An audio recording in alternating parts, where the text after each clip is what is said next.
All right, guys, another newer model from Seiko. This is the srpg33 with a suggested retail of only $275, and it has the 4R36 in it.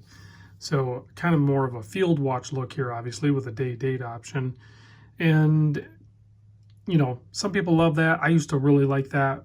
My first automatic Seiko watch was the SNG 1.3 or 1.5, I can't remember, but this reminds me of it a lot. A little bit smaller, but not much. I mean, this is very, very reminiscent of that, which you can still get those. I think on Joma right now, you can get the SNG 1.3 for like 140 bucks, but it has the 7S movement in it, and the bracelet's not great on it either. You're going to probably want it on a strap or something. Whereas this thing has the the manual wind. You have the hack of the movement, so you can set the time more precisely. I mean, really, this has the same movement in it that a lot more expensive Seikos have in it. So the value here is definitely on point, but you have it in a field watch type look that is fully brushed. You're still going to be able to scratch it. This isn't like super scratch resistant. It's just more muted finishing. So case size on this, 39.5 millimeter. Lug to lug, I just said 48, but it's actually a little bit less than 48, and you have drilled lugs.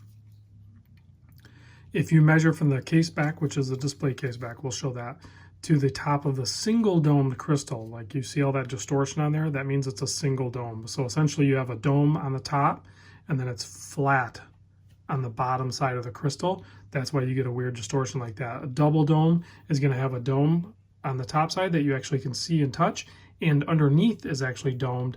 So that's how you get a clear, like no distortion view. That's in case you didn't know what that meant. But it's 13.5 millimeter, which is kind of like dive watch thickness, but I did try to capture a measurement from the case back to just the top of the bezel here.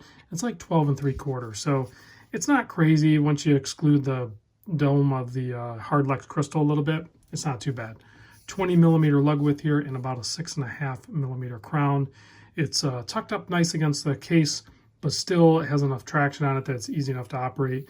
It helps if you have a little bit of fingernail to pop that guy out to the first position.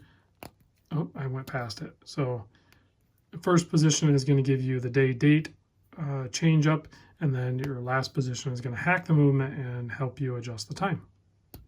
And then you push it back in and it starts running again. Super simple operation. Very reliable watch for sure.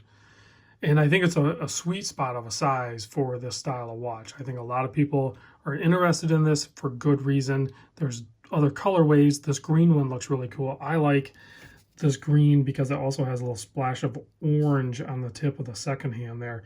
And then if you look closer, the dial actually has a little bit of texture. It's really fine texture though. And then check out those applied Arabics there. They're brushed, much like I've seen in like Hamiltons and stuff, and they really dance and play with the light, as does that crystal. And then the handset it's not brushed. It's like just a matte look, much like the case is everywhere. The handset actually kind of matches that. And then you can see the lume plots are on the outside there with a little bit larger at the 3, 6, and 9. And then you have a triangle at the 12, and then the rest of them are pretty much just squares. You also have a 24-hour track on the center there. And they look like they're applied, but they must be or something. I don't know how they made this dial. I would love to learn how a lot of these dials are made.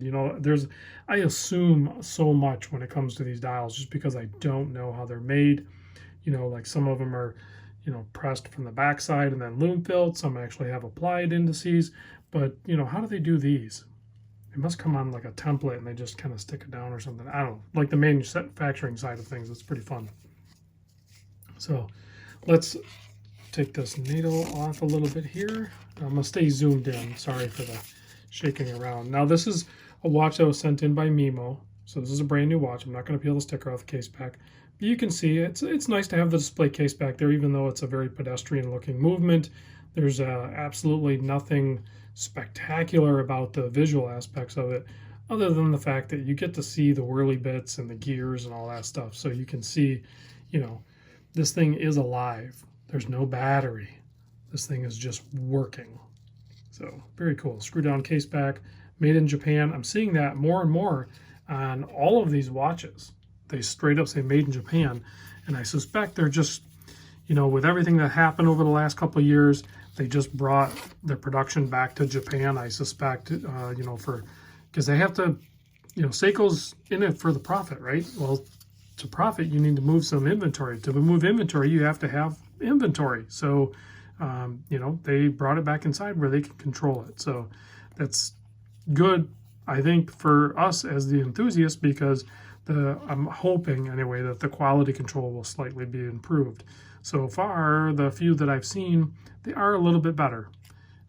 It's a little easier to line things up when it's pretty much just the dial and there's no bezel on this, but we'll look at some more Seikos as we get them in, hopefully from Mimo or anybody else that I get them from, and we'll see if there's any sort of improvement over time. So let's pop this on wrist, and then we'll close out with a Lume shot.